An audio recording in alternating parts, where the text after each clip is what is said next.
सावधान, के तपाईलाई लाग्छ इजरायल र फ्यालेस्टाइनी बीचको युद्ध केवल जमिनका लागि मात्र हो? त्यसो हो भने तपाईँ भ्रममा हुनुहुन्छ। 2000 वर्षपछि इजरायलमाथि 5वटा निस्कोट रातो गाईको आगमन भएको छ। यो कुनै सामान्य समाचार होइन।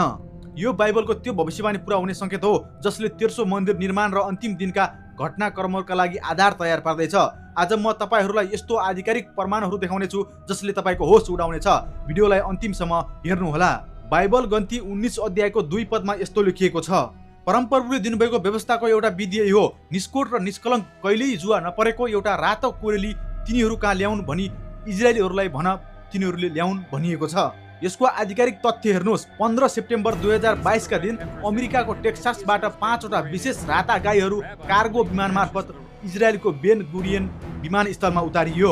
यसको नेतृत्व यरुसलेम स्थित द टेम्पल इन्स्टिच्युट र बोन इजरायल नामक संस्थाहरूले गरेका छन्। उनीहरूको मुख्य उद्देश्य नै यरुसलेममा तेर्सो मन्दिर निर्माण गर्नु र प्राचीन विधि अनुसार सेवा सुचारू गर्नु हो। अचम्मको कुरा के छ भने टेम्पल इन्स्टिच्युटले मन्दिरका लागि आवश्यक पर्ने सुनका समाधान र पुजारीका पोसाकहरू समेत तयार पारिसकेको छ। तर बाइबलले यसबारे अझ प्रष्ट चेतावनी दिएको छ।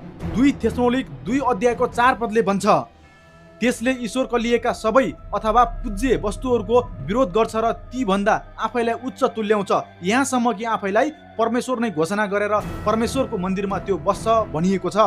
यसको अर्थ इजरायलमा तेर्सो मन्दिर निर्माण हुनु भनेको विनाशकारी व्यक्तिको उदय हुनु र बाइबलले बताएको महासङ्कटको समय नजिक आउनु हो। जहाजको ढोका बन्द हुनु अघि नुवा तयार भए चाहिँ के तपाईँ आज तयार हुनुहुन्छ?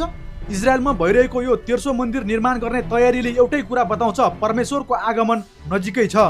यो भिडियो केवल जानकारी मात्र होइन, तपाईँको आत्माका लागि एउटा चेतावनी हो।